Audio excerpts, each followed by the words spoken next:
Colds can be a big problem, especially here in Iceland. The wet, cold conditions make a perfect breeding ground for colds. And sometimes what you think is a cold can be more.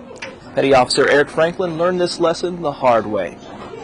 I didn't think I was that sick at all.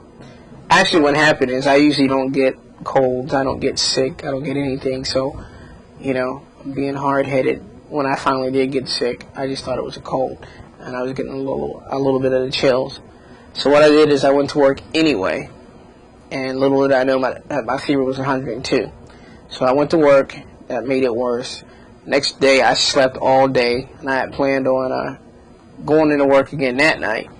And I decided, well, I'll go to medical and I'll get this checked out, and then I'll go to work. Turns out that I had a temperature of almost 105 degrees, and I had some kind of a virus, and actually they hospitalized me. I had to stay in hospital overnight. Whether it's strep, pneumonia, or just the common cold, winter illness can be a huge setback for the workstations around Keflavik. The biggest cost of a cold is not necessarily the doctor's visits or the medicines. It's time away from work.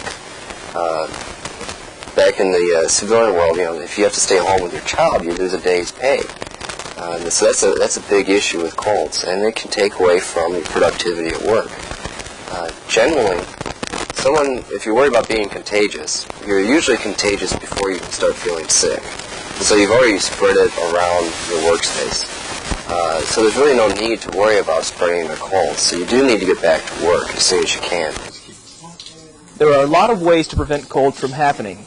Most are very simple, like washing your hands or getting plenty of sleep. Smokers are more likely to get colds than non-smokers.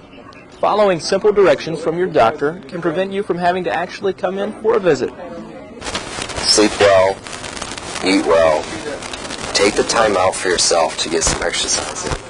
We like people to exercise 5 times a week for about a half an hour of good aerobic activity. It's been proven to prolong life.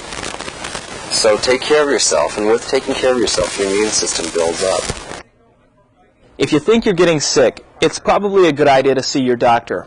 There are some ways to tell if you've got something more than just the common cold. If your fever is persisting more than 3 days, we definitely like to see you. If it's for an adult, if it's up in the 103, 104, there's usually something going on. If you feel like you need to be seen, come on in. It pretty much talks just what I was talking about before as far as what we look for. If you have any of those symptoms of what we're looking for, come on in. Or if you feel like you just need to have someone just make sure that you're okay. If you don't get seen, you could end up feeling even worse. I know there are a lot of people out there that are like me that don't want to be deemed as sick bay commandos or anything like that. But if it's lasting more than a couple of days, it's better to be safe than sorry. Go ahead and get it checked out, and if it's nothing, then they'll tell you it's nothing. If you're feeling sick, even if you think you just have a cold, you should see your doctor. The U.S. Naval Hospital Pharmacy even has over-the-counter medicines like pain relievers and decongestants at no charge. You can call 3301 to make an appointment. A simple call to your doctor could keep you at work and get you feeling better. Reporting for Newsline, I'm Airman Marcus Vickery.